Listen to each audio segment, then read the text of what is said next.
Hello and welcome to lesson number 3 in Unit 5, Solving Quadratic Equations for our Grade 10 Academic Math class. So today we're looking at solving quadratic equations using the quadratic formula. So this is new for us. The lesson itself starts with a recap, so now would be a good time to maybe hit pause and sort of copy this out. If you're not copying the notes, that's fine. I'm going to talk about it anyway. So pause it, come on back, and I'm going to talk you through it. You're back. So the first way of solving a quadratic equation we looked at in lesson 1 was rearranging and taking square roots. In the example here, you can see that we use rearranging and taking square roots when the x appears only once.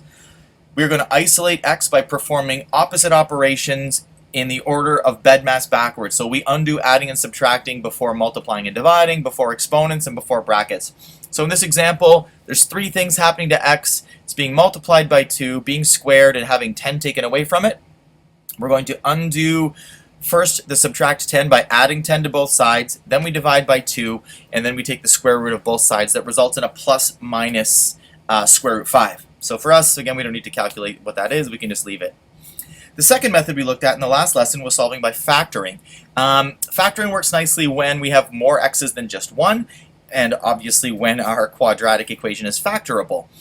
So the types of factoring include common factoring, simple trinomials, tricky trinomials, and differences of squares, and then any sort of combination of those last 3 plus common factoring. So our example is 3x squared minus 9x equals 0. The greatest common factor is 3x. That leaves us with x minus 3 in the bracket, whole thing equal to 0. That's key, since 3x and x minus 3 must both be driven to 0 to make the equation equal 0. So there's going to be 2 answers in most cases. Setting 3x equal to 0 results in x equals 0. Setting x minus 3 equal to 0, we transpose the negative 3 to the other side by adding 3 to both sides, giving us x equals 3 as our second answer. So what if we do have x's showing up in multiple places, but our quadratic equation is not factorable?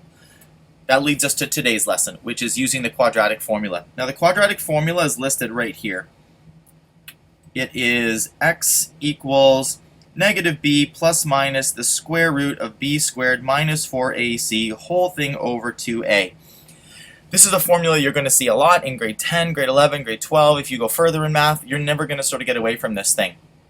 The quadratic formula is actually a rearrangement of the standard form version of a quadratic relation, where you've got ax squared plus bx plus c equals y. If you set that equal to 0 and reorganize it to isolate x, you end up with the quadratic formula.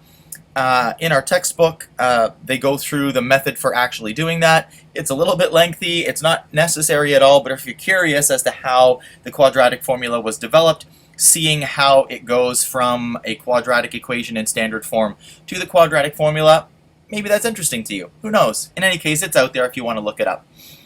It's a formula that we are going to use. What's important to remember is, and I have the conditions listed here, is that you have 0 on one side, which is another way of saying all 3 of your terms, or all 2 of your terms, must be on the left side of the equation, or one side of the equation.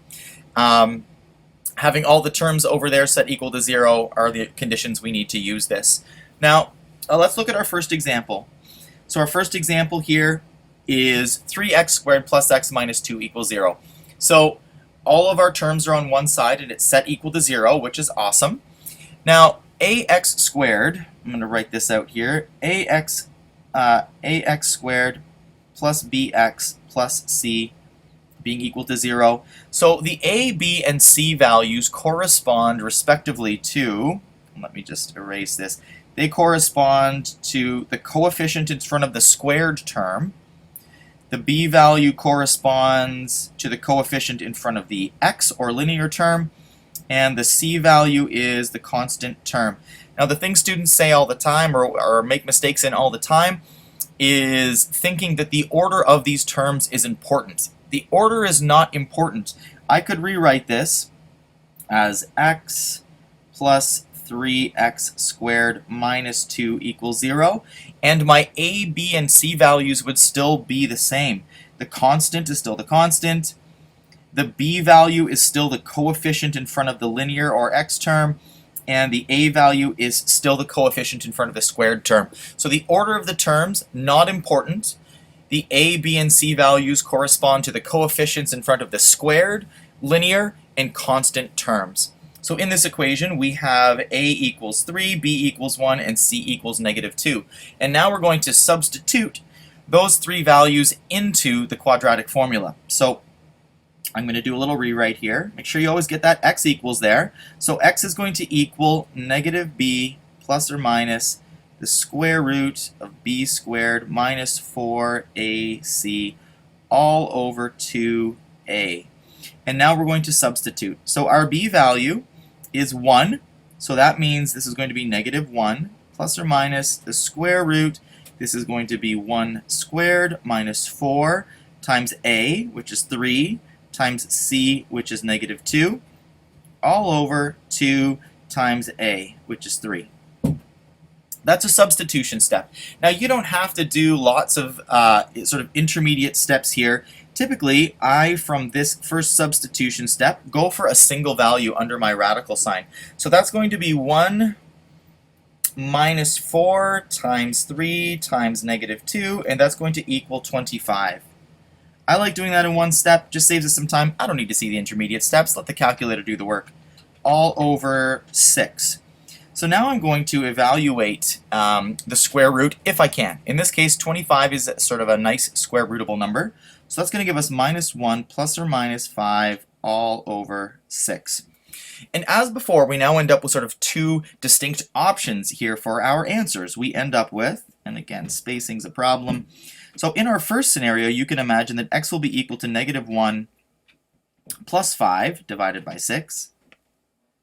And in our second, just checking for my spacing here laterally, yep, that looks okay. So then our second scenario is x equals -1 minus 5 all over 6. So again, this two options idea with this plus and minus is just a way of sort of breaking out this plus minus we have in our equation to look at two different possible answers. So let's evaluate these now. Another common mistake students make here is not finishing the numerator before the denominator, which means I don't want to just type in -1 plus 5 divided by 6 all in one fell swoop. Because what my calculator is going to do first is this.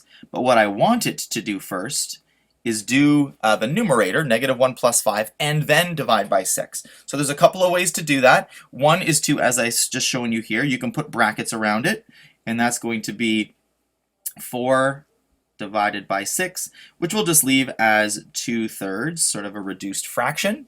The other way to do it when you're sort of writing it out is to actually just do -1 minus 5, hit an equals, and then hit divide by 6. So that, of course, gives us -6 divided by 6, and that will give us -1.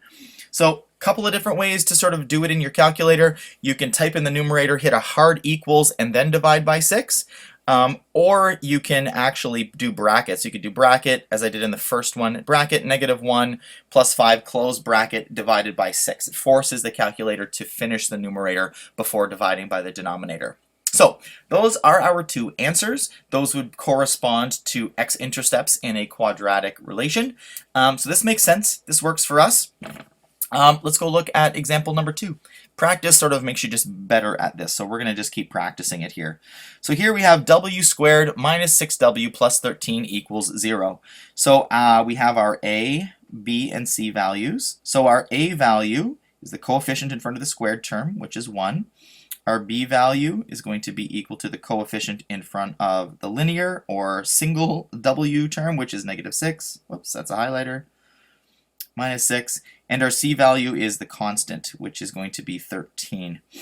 So we are going to take our three values and substitute them into the quadratic formula. So you have x equals, I'm going to write this out one more time, and then for the last couple examples I won't. So -b plus or minus the square root of b squared minus 4ac all over 2a's. And now we substitute. So what's interesting here is that our b value is already negative, so it's -6, which, as you can see, is going to actually become a +6. This is going to be -6 squared minus 4 times a, which is 1, times c, which is 13, all over 2 times 1. So as I said before, This next step I'm going to do in one fell swoop. I'm just going to type that into my calculator and see what I get. So I'm going to type in negative 6 squared minus 4 times 1 times 13 is going to equal negative 16, all over 2. So we have a negative number under the radical sign. For us, that is actually the end of our calculations. So we can't do this.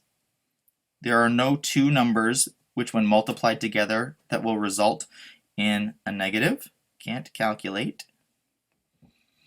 So because we can't calculate this, that is the end of our solving. So we need to just make a note here that there are going to be no real roots or no real solutions for this.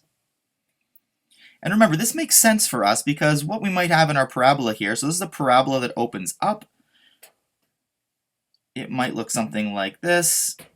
It makes sense for us to have a parabola that doesn't actually have any x-intercepts or solutions in this case. So that's how it might look. And I have just a quick sketch just to illustrate that getting no solutions is the same as having a negative value under the radical sign, which is the square root sign, and that's totally okay as well. So there's our first two examples. In part 2, we'll tackle the last two, and then you can head on to some super fun quadratic formula homework.